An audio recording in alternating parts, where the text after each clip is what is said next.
Greetings, beta. Now start our first chapter, non-communicable and communicable disease. Okay, non communicable disease कौन सी होती हैं बेटा?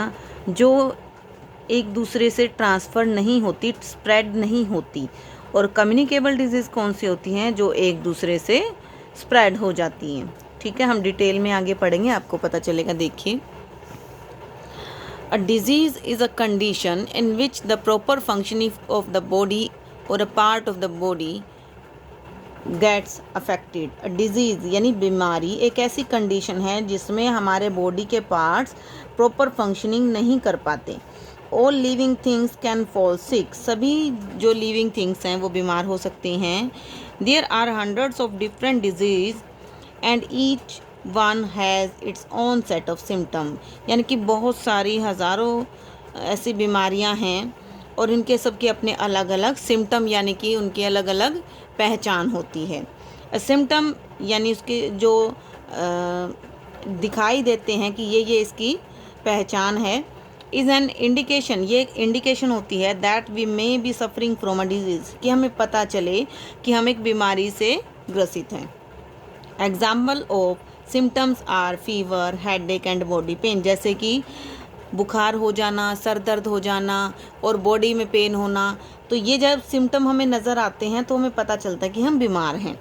Symptom of a disease help the doctor to diagnose the disease. यानी जो हमारे disease, जो हमारी बीमारी है, उसके जो सिम्टम्स होते हैं, जो हमें दिखाई देते हैं कि हमें बुखार हो गया है या हमें हेडेक है, इस तरह की चीज़ें जो होती हैं वो डॉक्टर को हेल्प करती हैं कि वो बीमारी का पता लगा सके कि कौन सी बीमारी है।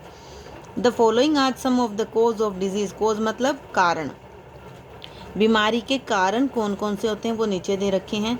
First is infection caused by microbes और माइक्रो ऑर्गेनिज्म।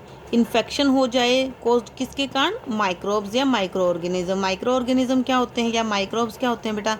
बहुत छोटी लिविंग थिंग्स होते हैं, बहुत ज़्यादा छोटी, जो हमें ऐसे नॉर्मल आइज से दिखाई भी नहीं देती, जिसके लिए हमें माइक्रोस्कोप की ज़रूरत पड़ती है।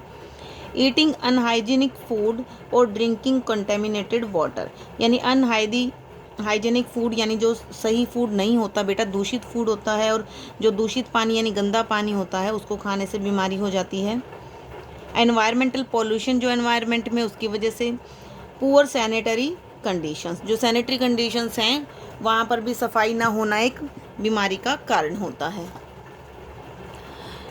Next is kinds of disease, यानी कि बीमारियों के प्रकार। Disease can be classified into non communicable and communicable. बीमारी जो है नॉन कम्युनिकेबल और कम्युनिकेबल में क्लासिफाइड कर रखी हैं। अब नॉन कम्युनिकेबल डिजीज़ कौन सी है? Disease that do not spread from one person to another. यानी वो बीमारी जो एक आदमी से दूसरे आदमी की तरफ नहीं जाती, स्प्रेड नहीं फैलती, उनको बोलते हैं non communicable diseases. Some non communicable diseases are as follow, कुछ नीचे दे रखी हैं। Some diseases are caused due to the malfunctioning of certain parts of the body. These diseases are non communicable. यानी कुछ बीमारी ऐसी होती हैं जो कि हमारी बॉडी के पार्ट्स वो ढंग से फंक्शन नहीं कर पाते, अच्छे से फंक्शन नहीं कर पाते, उसकी वजह से हो जाती हैं। जैसे हैं diabetes, arthritis and heart disease. ये बीमारी बेटा अगर एक पर्सन को है तो वो उससे दूसरे पर्सन को नहीं लगेंगी। ठीक है। You have learned about mall nutrition and deficiency disease. आप इसके बारे में 4th क्लास में भी आपने पढ़ा होगा, और नहीं तो एक चैप्टर इससे पहले साइंस का आया था आपका, डेफिशिएंसी डिजीज़ का, उसमें भी पढ़ा था। माल न्यूट्रिशन होता है बेटा कि कम खाना मिले, कुपोषण, और डिफिशिएंसी डिजीज़ यानी किसी चीज़ की कमी हो जाना, उसकी वजह से जो बीमारियाँ हो जाती हैं। These are certain non-communicable disease that are caused by lack of proper nutrition. ये कुछ ऐसी बीमारियां होती हैं, नॉन कम्युनिकेबल होती हैं, जो एक से दूसरे की तरफ नहीं जाती और जो प्रॉपर न्यूट्रिशन के ना मिलने की वजह से होती हैं। Example goitre, night blindness, kwashiorkor and beriberi. ये सभी आपने पढ़ी थी। ये कोई भी बीमारी ऐसी नहीं है जो एक पर्सन से दूसरे पर्सन में स्प्रेड हो जाए। नेक्स्ट आपका communicable diseases that spread from one person to another. जो एक आदमी से दूसरे आदमी में हो जाती है, वो स्प्रेड हो जाती है, उसको बोलते हैं कम्युनिकेबल डिजीज़। और कंटेजियस डिजीज़ भी उसी को बोलते हैं। ये दो नाम हैं। Communicable diseases are caused by microorganism. जो कम्युनिकेबल डिजीज़ होती हैं वो माइक्रो ऑर्गेनिज्म से होती हैं, जैसे वायरस, बैक्टीरिया, प्रोटोजोआ, फंजाई। अभी जो आपको पता है बेटा कोविड-19 का चल रहा है, तो वो भी एक कम्युनिकेबल डिजीज़ है, क्योंकि वो फैल रहा है एक से दूसरे के पास, और ये वायरस की वजह से है। तो these disease causing microbes enter our body through the following sources. ये बीमारियां ऐसी होती हैं जो माइक्रोब्स की वजह से होती हैं, जो हमारे बॉडी के अंदर चले जाते हैं। और वो कैसे चले जाते हैं? द एयर वी ब्रेथ, जो हवा से जो हम सांस लेते हैं। द वाटर वी ड्रिंक और फूड वी ईट, जो पानी हम पीते हैं, जो खाना हम खाते हैं। एनिमल और इंसेक्ट बाइट्स, जो एनिमल और इंसेक्ट्स हैं उनके बाइट से। Direct contact with the sick person, जो बीमार है आदमी है उसके पास जाने से या डायरेक्ट उसके कांटेक्ट में आने से। ब्लड ट्रांसफ्यूज़न, यानी कि बीमार आदमी का खून अगर हम दूसरे आदमी में चढ़ाएंगे तो उससे भी ये हो सकता है। Microbes can spread due to poor personal hygiene, poor cleanliness in the house, poor sanitization, uncovered sewage and garbage dumped on the street. जो माइक्रोब्स हैं वो किस वजह से फैलते हैं बेटा? कि हम सफाई नहीं रखते, घर में साफ़ सुथरा नहीं होता, जो सैनिटेशन है वो भी अच्छा नहीं होता, जो सीवेज हैं वो कवर नहीं होते, और हम जो गार्बेज होता है, जो कूड़ा होता है, वो भी गलियों में पड़ा रहता है। कुल मिला के ये सारा कमी क्या है कि हम सफाई नहीं रखते, इसी वजह से ये चीज़ें फैलती हैं। Airborne diseases, airborne diseases spread from a patient to a healthy person through the air we breathe. Airborne diseases बेटा वो होती हैं जो हवा से फैलती हैं, जो एक पेशेंट यानी जो बीमार है उससे एक हेल्दी पर्सन में चली जाती है, क्योंकि वो उस हवा में सांस लेता है जहाँ पर वो बीमारी है। Air is a carrier of a number of microbes. Air जो है बहुत सारे माइक्रोब्स का कैरियर है, यानी कि हवा में वो उतनी सारी चीज़ें होती हैं। When a person suffering from any airborne disease, cough, sneeze, spits microbes are released into the air. जब कोई बीमार आदमी हवा में जैसे खांसता है बेटा, या छींकता है या खांसता है, तो उसके जो वायरस होते हैं जो हवा में फैल जाते हैं। ठीक है।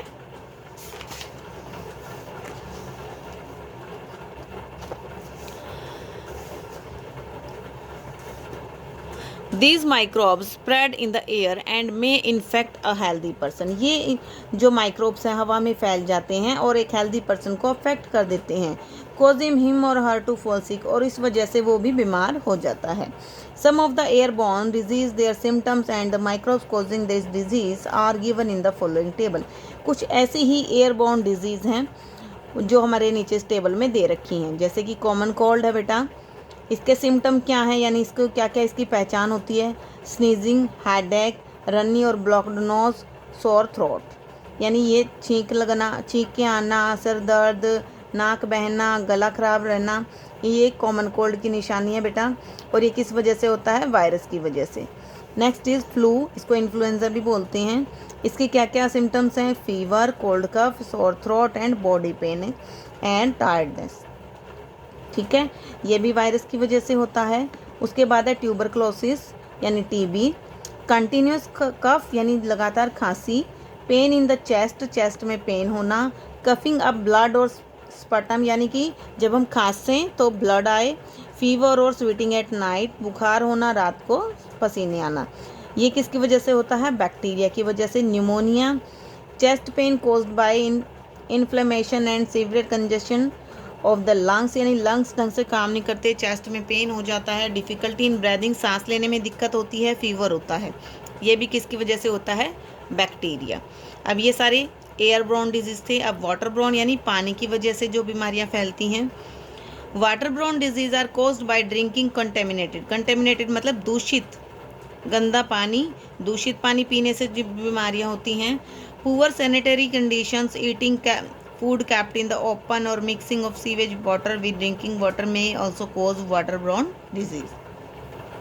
जो सैनिटरी कंडीशंस होती हैं बेटा, सीवर वगैरह आपको पता है वो कई बार अच्छे से कनेक्ट नहीं होते, उनका जो वो कनेक्शन होता है वो लीक कर जाता है, और कई बार पानी का जो कनेक्शन होता है वाटर पाइप के साथ वो अटैच हो जाता है, तो वो गंदा पानी कई बार अच्छे पीने वाले पानी के साथ मिक्स हो जाता है, तो जो बीमारियों का कारण बनता है। Waterborne diseases are more common in the rainy season, जो रेनी सीजन होता है उसमें ये ज़्यादा कॉमन होती हैं चीज़ें। When flooded street and block drains pollute the air, जब फ्लडेड यानी कि पानी नदी गलियों में बहता है और उससे ड्रेन्स जो हैं वो ब्लॉक हो जाती हैं और पानी को सारे को दूषित कर देती है। A number of microbes breed and grow in the polluted water, बहुत सारा माइक्रोब्स जो हैं वो उस रुके हुए पानी में, गंदे पानी में ग्रो कर देते हैं। Some of the water borne disease, कुछ वाटर ब्रोन डिजीज़ जो हैं उनके सिम्टम ये आपको नीचे दे रखे हैं। फर्स्ट है कोलेरा, आपको ये ध्यान रखना है ये हवा से होते हैं बेटा, और ये जो अब बता रही हूँ मैं ये पानी से होते हैं, तो आपको पहचान भी हो जाएगी इनकी, ये आपको लर्न होने चाहिए। कोलेरा किसकी वजह से होता है? सेवरियड डायरिया, डायरिया हो जाए, लूज मोशन हो जाते हैं, वॉमिटिंग हो जाती है, डिहाइड्रेशन मतलब पानी की कमी हो जाती है, सीवियर स्टमक पेन, पेट में दर्द हो जाता है। और रीज़न इसका क्या है बेटा? कोज्ड क्या है? बैक्टीरिया। उसके बाद है dysentery, loose motion with some blood, अगर आपको लूज मोशन हो जाए उसमें ब्लड भी आए तो आपका डिसेंट्री होता है, ये भी बैक्टीरिया की वजह से होता है। उसके बाद है आपका टाइफाइड, टाइफाइड में प्रोलॉन्ग्ड हाई फीवर, बहुत ज़्यादा हाई फीवर होता है, कॉन्स्टिपेशन हो जाती है, डायरिया हो जाता है, लॉस ऑफ एपेटाइट हो जाता है। ये भी किस वजह से होता है बेटा? बैक्टीरिया की वजह से। हेपेटाइटिस क्या क्या है? Loss of appetite, giddiness, tenderness on the right side of the abdomen, यानी कि लोकेशन ऑफ लीवर जहाँ पर होता है वहाँ पेन होता है। Yellow colouring of the eyes, आंखें पीली हो जाती हैं, स्किन भी पीली हो जाती है, जॉन्डिस जैसा हो जाता है। और ये किस वजह से होता है? वायरस की वजह से। ओके बेटा, तो आज आपको यहीं तक रीड करना है, और ये रीड करने के बाद ये चूज़ द करेक्ट आंसर ये आपको खुद करने हैं, और ये करने के बाद आप इनकी पिक लेंगे और मुझे सेंड करेंगे। ये आपका होमवर्क भी है, और जब आप ये सेंड करेंगे तभी आपकी अटेंडेंस होगी। ठीक है।